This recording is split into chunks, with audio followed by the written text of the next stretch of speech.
When I came back from a business trip, my neighbor ran out to me. She's been such a sweet baby. I took care of her for days. She handed me a baby. Confused, I said, I never had a baby. The neighbor froze. What do you mean? Whose baby is this? I called the police immediately. What they discovered inside made my blood run cold. Boston's autumn was beautiful, a season when the street trees turned golden.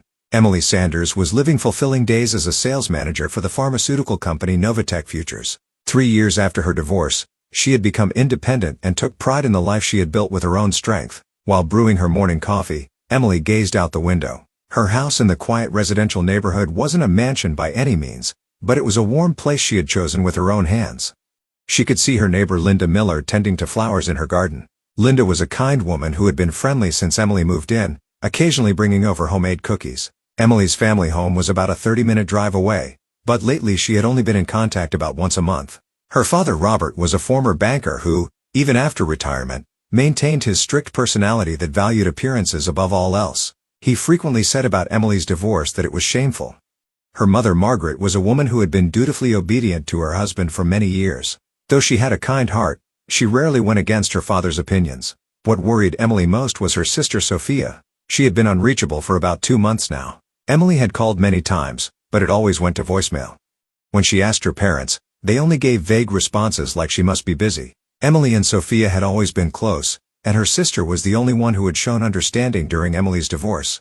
In the car heading to the office, Emily mentally organized her schedule for the day. The morning held a meeting about clinical trial results for a new drug, and the afternoon had negotiations for contract renewal with a major hospital chain. The pharmaceutical industry was constantly changing with fierce competition, but that was also what made it rewarding for Emily. She felt a deep sense of mission in her work of delivering truly needed medications to medical settings. After her divorce, Emily had been able to find a new version of herself by throwing herself into work. Her marriage to her ex-husband David had ended due to his infidelity, but looking back now, she also felt somewhat liberated. While she sometimes felt lonely about missing the opportunity to have children, she was satisfied with her current life where she could control her own destiny. Her relationships with colleagues at the company were also good. She was particularly close with Sarah Johnson from the same sales department, sharing everything from work concerns to private matters like best friends. Sarah was a single mother with 2 children and served as a life mentor for Emily. In the evening, when she returned home, Linda waved to her over the garden fence. "Emily, welcome home. How was your day?" "Thanks to you. It was a fulfilling day. How was yours, Linda?" "I spent a relaxing day." "Oh, and I'll keep an eye on your house while you're on your business trip next week." Emily was filled with gratitude. Having a warm neighbor like Linda made this house feel even more precious to her. That night, Emily tried calling Sophia again, but still couldn't get through. Praying for her sister's safety, she began preparing for her Chicago business trip starting tomorrow. If the major contract succeeded, it would be a significant step forward for the company. With both nervousness and anticipation in her heart, Emily carefully packed the necessary documents in her suitcase. Monday morning, Emily boarded a flight to Chicago from Logan International Airport. Do you know some people earn over $10,000 a month just by posting Reddit stories on YouTube? No face, no voice, just a laptop. I do it too. Link below if you're curious. Looking at the sea of clouds from her window seat, she realized anew how important this business trip was for her. The contract with Midwest Medical Group could be a major turning point for the company's new drug lineup. Upon arriving at her Chicago hotel, Emily immediately began final preparations for the negotiations starting tomorrow. She spread materials across the desk in her room and reviewed the presentation flow repeatedly. Efficacy data for the newly developed diabetes medication, comparative analysis with competitors, pricing rationale, everything had to be perfect. That night, Emily received a brief email from her parents for the first time in a while. It was simple content. "Are you doing well? Work hard." From Father, but she felt their concern in their own way and her heart warmed a little. There was still no contact from Sophia. She left another message on her sister's cell phone, but didn't expect a response. The first day of negotiations proved more challenging than expected. James Harrison, the procurement manager for Midwest Medical Group, was known in the industry as a strict negotiator. He questioned even the smallest details thoroughly and made merciless criticisms of Emily's explanations. "Ms. Sanders, your company's new drug may indeed be excellent. However, to justify the price difference from the medication we're already using, we need more convincing data." Emily took a deep breath and answered, "Mr. Harrison, I'd like you to consider this from a long-term perspective. Improved quality of life for patients, reduced medical costs through shorter hospital stays, and above all, improved treatment success rates. If you evaluate all of these comprehensively, I'm confident the investment value is clear. On the second day of negotiations, Emily's colleague from marketing, Tom Reynolds, joined them. Tom was an experienced salesman and a reassuring reinforcement for Emily. Emily, your presentation was excellent. The patient data analysis was the highest level I've ever seen. Thank you, Tom, but I can't let my guard down yet. Mr. Harrison still didn't seem completely convinced. That night, the two refined their strategy over a light dinner at the hotel bar. Emily found herself talking about her own life. Actually, this job is everything to me. Since my divorce, I've been desperately working to prove my worth. My family tells me I should seek a more stable married life, but I want to stand on my own feet. Tom nodded understandingly. Women like you are leading the industry. Family understanding may take time, but surely they'll come to understand someday. On the third day, the negotiations reached their climax. Harrison presented his final conditions. He demanded significant price adjustments, but Emily responded calmly. We'll make every effort possible. However, we cannot compromise on quality at all. These are medications that affect patients' lives. Thursday afternoon, they finally reached an agreement. The contract amount was slightly lower than originally planned, but with the long-term contract condition, it became a sufficiently valuable deal for the company. Harrison offered a handshake at the end. Miss Sanders, I admire your persistence and expertise. I'm confident this contract will bring good results for both companies. Emily was filled with a sense of accomplishment. Returning to her hotel room, she immediately called her supervisor Michael Parks to report. Excellent work, Emily. Thanks to you, we've moved much closer to achieving next year's sales targets. Your achievements will be highly valued at headquarters too. That night, Emily was quietly immersed in satisfaction while looking at Chicago's night view alone. Gazing at the city lights spreading outside her window, she suddenly felt homesick for Boston. She missed the daily routine of drinking coffee with Linda's homemade cookies in her small house. On the final morning, Emily sent an email to her parents while packing. It was brief. The negotiations were successful. I plan to return home this evening. Thank you for your hard work. There was still no contact from Sophia. In the taxi heading to the airport, Emily reflected on this business trip. While she had achieved great success work-wise, it made her reconsider the distance with her family. What she realized through her conversation with Tom was that she wanted to share more of the confidence and fulfillment she gained from work with her family. As the plane took off toward Boston, Emily bid farewell to Chicago's cityscape visible from the window. When she got home, she would give Linda the chocolate souvenir she bought, and she would try contacting Sophia once more. Her desire to confirm her sister's safety was growing stronger each day. When she landed at Logan International Airport, Emily felt refreshed. Checking her cell phone in the taxi, she found many congratulatory emails from the company.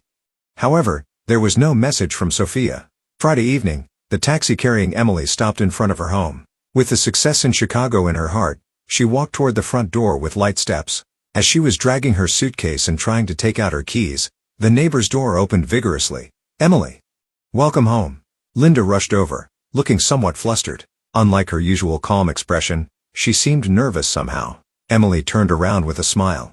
Linda, I'm home. Thank you so much for watching the house. Well, that's Linda said, slightly out of breath as she grabbed Emily's arm. Your baby was really such a good child. Barely cried at night and was very easy to handle. Emily looked confused. Baby? Linda, what are you talking about? Oh, this is no time for jokes. Linda beckoned toward her own house. Wait here. I'll bring him right out. Emily put down her suitcase and tried to follow Linda, but she had already disappeared into the house. A few minutes later, when Linda returned, she was holding what appeared to be a baby a few months old. Here, your cute baby. He really looks just like his mother. Linda naturally offered the baby to Emily. Emily stepped back. Linda, wait a minute. I don't have a baby. Oh, you're tired. But it's okay. This child is very good. He drinks milk from a bottle properly and doesn't fuss during diaper changes. Emily's heart began pounding violently. Linda, please listen. I haven't given birth. This child is not my baby. Linda's expression froze. Still holding the baby, she stared at Emily with a pale face. That can't be, but your mother said. What did my mother say? Tension shot through Emily's voice. Monday morning, Margaret brought this child over. She asked if I could take care of Emily's baby while she's on a business trip. She said you had given birth as an unmarried woman but needed someone to watch him because of work. Emily felt like her knees might give out. That's impossible. I don't have children. The baby let out a small cry. Linda tried to soothe the baby while confused, but her hands were trembling. Then, who is this child? Linda's voice was shaking. Emily took out her cell phone. I'm calling the police immediately. This is definitely a kidnapping case. Police? But your mother. My mother deceived you, Linda. You're a victim too. While calling 911, mind was in chaos. Why had her mother told such a lie? And whose baby was this? I'm reporting an emergency. There's an infant who may have been kidnapped. The operator's calm voice came through the phone. Please tell me the detailed situation. Emily explained the situation with a trembling voice. The address, names of those involved, the chronological sequence of events. Linda sat down in a garden chair, still holding the baby. 15 minutes later, the sound of police sirens echoed through the residential neighborhood. She could see neighbors peering from their windows. 2 police officers got out of the car, the elderly Detective O'Malley and young Officer Rodriguez. You're Miss Sanders, correct? Please tell us more details about the reported situation. Emily explained everything from the beginning again. Returning from her business trip, the neighbor offering her a baby, not having children herself. Detective O'Malley listened carefully while taking notes. Ms. Miller, please explain the circumstances under which you came to care for the baby. Linda answered tearfully. Monday morning, Margaret Sanders brought this child over. She said, "This is Emily's baby, and I'd like you to watch him during her business trip." I had no suspicions whatsoever. Officer Rodriguez took the baby. The small body wrapped in a blanket looked around with big eyes. We'll temporarily place this baby with Child Protective Services. Until identity is determined, he'll be protected in an appropriate facility, Detective O'Malley explained. Emily watched the baby with a tightening chest. Small hands, fluffy hair, innocent expression. This child had done nothing wrong but was caught up in this commotion. We need to contact Margaret Sanders. Please provide your parents' contact information. Emily showed her cell phone contacts with trembling hands. But why would my mother do such a thing? That's our job to find out. Could you come to the police station tomorrow morning? We'll conduct a formal interview. After the police car left, Emily and Linda stood speechless. In the quiet residential neighborhood where evening peace had returned, only the two of them remained to feel the weight of the truth. Emily, I'm truly sorry. I completely trusted your mother. Tears welled up in Linda's eyes. It's not your fault, Linda. You're the one who was deceived. Emily placed her hand on Linda's shoulder. More than that, thank you so much for this past week. I'm glad that baby was cared for by you. Entering her house, Emily called her parents. However, no one answered no matter how many times it rang. She left a message on their voicemail. Mom, Dad, please contact me immediately. The police will come to talk to you tomorrow. What on earth are you thinking? That night, Emily couldn't sleep at all. The timing of losing contact with Sophia, her parents' unnatural behavior, and today's events, everything seemed connected somehow. Saturday morning, Emily went to the police station. Even after a night had passed, there was no contact from her parents, and her anxiety only grew. Detective O'Malley led her to a small interview room. Last night we visited your parents' home, but there was no response. According to neighbors, they haven't been seen for several days. Emily was stunned. Several days? But they sent me an email while I was on my business trip. Please tell us more about that email. Emily took out her cell phone and showed her father's email. It was brief content. Are you doing well? Work hard. From Father. I received it Tuesday night. Detective O'Malley nodded while taking notes. So it was planned. It probably also meant to confirm that you were on your business trip. Just then, there was a knock on the interview room door. Officer Rodriguez peeked in. Detective, there's a woman here named Sophia Sanders. She says she's Emily Sanders' sister. Emily stood up from her chair. Sophia? A few minutes later, Sophia entered the interview room looking haggard. The 28-year-old sister had lost her former bright appearance and showed an exhausted expression. Emily hugged her sister. Sophia. Where have you been? I've been worried about you this whole time. Big sister. I'm sorry. Sophia collapsed crying in her sister's arms. It's all my fault. Detective O'Malley quietly spoke. Sophia, do you know anything about that baby? Sophia nodded while wiping her tears. That child is my son. Emily grabbed her sister's shoulders. Sophia? Yours? When? Why didn't you tell me anything? I gave birth 4 months ago. But Sophia's voice trembled. When the pregnancy was discovered, Dad and Mom were furious. They said, it's a family shame, and get an abortion immediately. Emily felt her chest tighten. And then? I refused the abortion. I decided to have the baby alone, rented an apartment and hid. But life was difficult. The baby's father wouldn't take responsibility. Detective O'Malley intervened. So you asked your parents for help?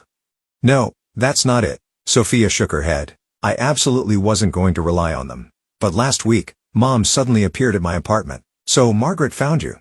At first, Mom said she was worried, but her real purpose was different. She said for appearance's sake too, this child should be put up for adoption. Emily trembled with anger. And then? I refused. But Mom proposed, just for a few days, leave him with someone trustworthy and you find work. She said with neighbor Linda it would be safe, just until big sister returned from her business trip. That was a lie, Emily said quietly. Yes, Sophia continued crying. Mom told me I've already told Emily, but she had told Linda a completely different story. Detective O'Malley confirmed. So Margaret lied to separate you from your baby. After I handed over the baby, Mom said she would proceed with adoption procedures. But last night, when I heard from a neighbor that police had come, I rushed here in panic. Emily squeezed her sister's hand tightly. Sophia, why didn't you consult me earlier? I didn't want to bother big sister. Besides, Dad and Mom threatened me. Don't tell Emily either. At that moment, another police officer entered the interview room. It was an elderly female detective. I'm Detective Johnson. I have a report about the whereabouts of Margaret Sanders and Robert Sanders. As everyone paid attention, Detective Johnson continued. The two were apprehended last night near the Canadian border. They're suspected of attempting illegal child transportation. Emily was speechless. Canada? What were they trying to do? According to our investigation, they appear to have been in contact with adoption brokers in Canada. They were attempting to sell the baby to a foreign couple through illegal procedures. Sophia turned pale. They were trying to sell my baby. Unfortunately, that appears to be the case. Financial transactions have also been confirmed. Emily clenched her fists in anger. Unbelievable. To try to sell their own grandchild for money. Detective O'Malley continued the explanation. In Margaret's plan, everything would have been finished by the time you returned from your business trip. Lying to Linda that it was Emily's child was probably to hide it temporarily. But why Linda? Emily voiced her question. Being a neighbor, they probably thought she could naturally hand him over when you came back. At that point, it would have been too late. Sophia asked with a trembling voice. Where's my baby now? He's being safely protected by Child Protective Services. Once it's confirmed that you're the mother, you can get him back through proper procedures. Emily looked at her sister. Sophia, what do you want to do now? I want to get my son back. I'll raise him alone. You're not alone. Emily gripped her sister's hand firmly. I'm here with you. Detective Johnson gave the final explanation. Your parents will be charged with child kidnapping, fraud, and human trafficking. Especially since financial transactions have been confirmed, heavy penalties are expected. When leaving the interview room, Sophia said to Emily, Big sister, I'm truly sorry. I never thought things would turn out like this. You have nothing to apologize for. Dad and Mom are the ones at fault. Emily comforted her sister. What's important is that you and the baby are safe. 3 months later in spring, a new life had begun in Emily's house. A baby crib was placed in one corner of the living room, with toys and bottles naturally fitting in. Sophia and 7-month-old Ethan had come to live with Emily. Big sister, thank you so much. For us to have all this.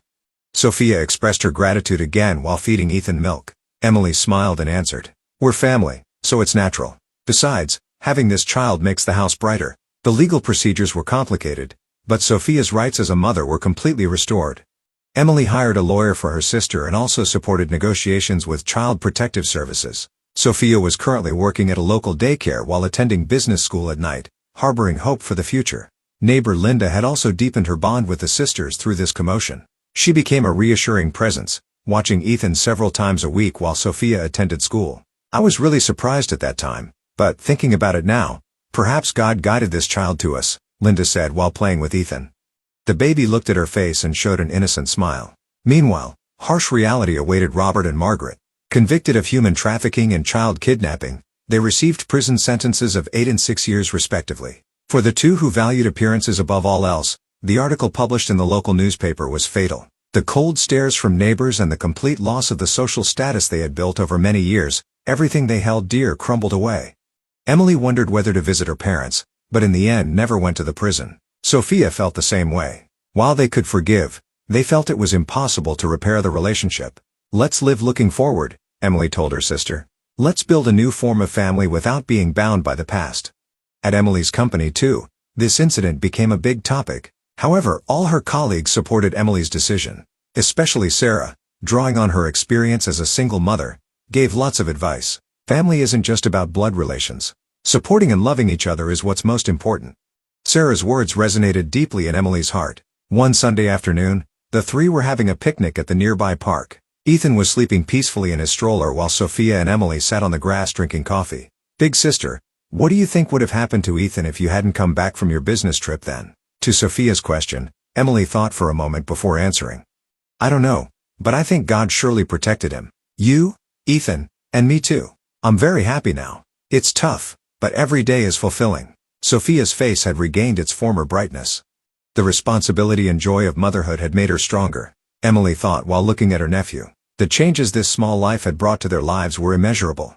It had brought new meaning and warmth to a life that had been focused only on work. In the evening, returning home, there was a letter from Linda at the entrance. "Tomorrow I'll bring homemade apple pie. I also tried making baby food for little Ethan," it read. "We're really blessed with a good neighbor," Sophia smiled. That night, after Ethan fell asleep, the sisters talked leisurely in the living room. About future plans, Sophia's studies, Emily's work, and Ethan's growth. "Next year I'll be able to earn a stable income too, so I can't keep depending on big sister. There's no need to rush. We have time." Emily held her sister's hand. "What's important is that we all support each other." Outside the window, streetlights cast warm light, and a peaceful night had come to the quiet residential neighborhood. As if the chaos from 3 months ago was a lie, current life was calm and fulfilling. Emily thought about these past few months when she had learned anew what family meant. That there were things more important than blood relations, love and trust, and the feeling of supporting each other. The small existence named Ethan had taught them the true meaning of family. Looking at her nephew's sleeping face in the baby crib, Emily smiled quietly. Tomorrow would bring another new day, the first step toward a hope-filled future that the family of 3 would walk together.